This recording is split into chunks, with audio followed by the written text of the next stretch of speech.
Like, all right, maybe, you know, whatever.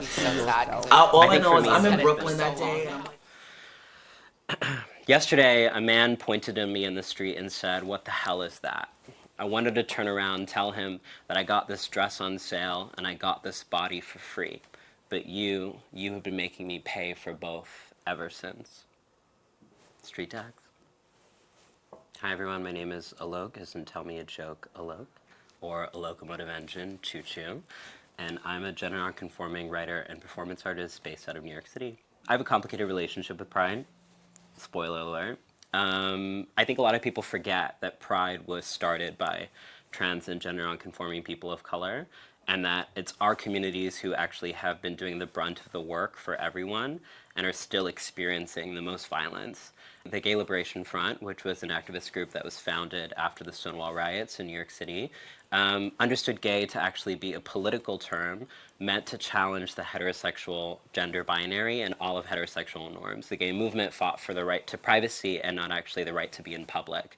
And so what I always say is that Pride is actually the continuation of a legacy of demanding the right to be queer in public, which is a very different political imagination than a lot of what we understand in this country. I like to say growing up in Texas was kind of like little homo on the prairie, if you will. It was brutal, but I think what I really appreciate about it now is that it gave me perspective that New York City is not the whole world.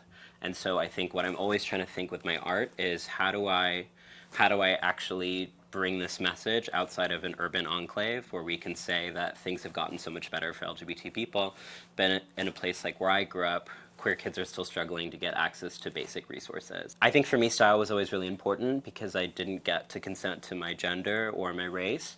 And so there were a lot of stereotypes about what I should be as an Indian boy that I didn't really ever feel like I was. And so style was a way to actually communicate that something was different. Like when I was a junior in high school, my girlfriend gave me her jeans to wear. It was like a trend at the time. All the emo kids would go to like Screamo Texan shows with like Christian Screamo bands with huge Texas tattoos and like girl jeans that were like cut up. And I was like, wait, I kind of like this.